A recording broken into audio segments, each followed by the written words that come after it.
Hey guys, I'm Simulator Tech, and today I want to show you something I've worked on for a bit. As many of you might remember, this is the one-of-one keyboard that I designed a little while back. Well, the design had a couple of issues, the main one being the WinKey blockers.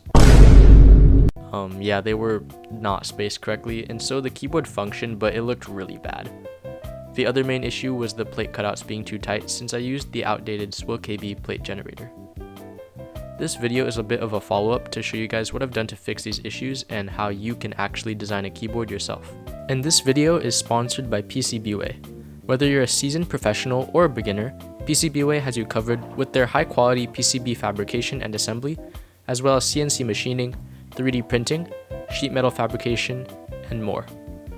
I have personally used PCBWay several times in the past to have stuff prototyped, and I can say that their turnaround time is very fast and their customer service is top notch. So if you're interested in having a keyboard or anything else fabricated, check out PCBWay in the link in the description. So as some of you might remember, this is the old top case, and it was made of aluminum. I thought it looked pretty cool, but obviously the blockers made it unusable for me. Even though the keyboard functioned, I just could not look at it. So I had to scrap that, and I got this fancy new polycarbonate top case, obviously with fixed WinKey blockers. I also added a couple other changes, like these beautiful chamfered edges. I'm not sure if you can see them, but they're there. I think it looks pretty cool, but overall the design is largely still the same, just a little bit less scuffed than before. To show you the other change, I need to take this keyboard apart.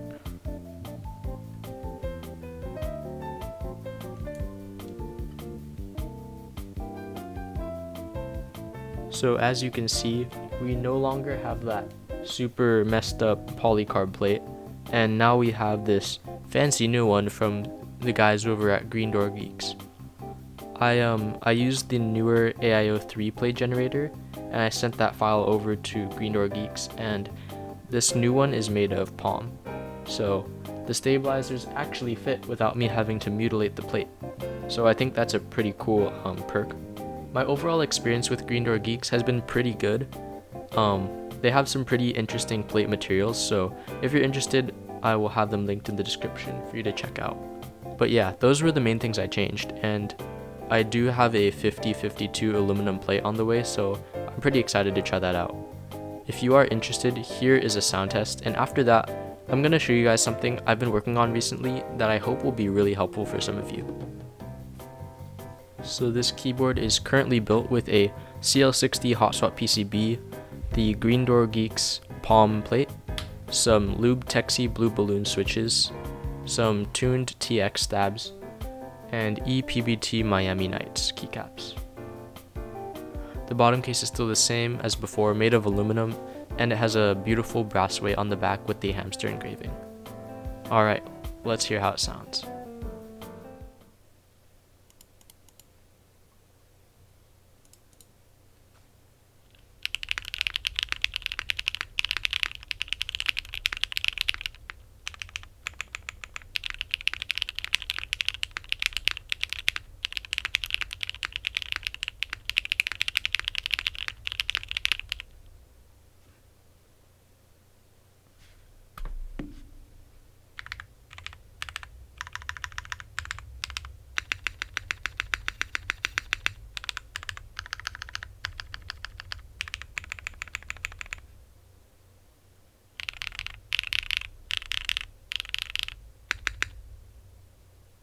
So let me know what you guys think.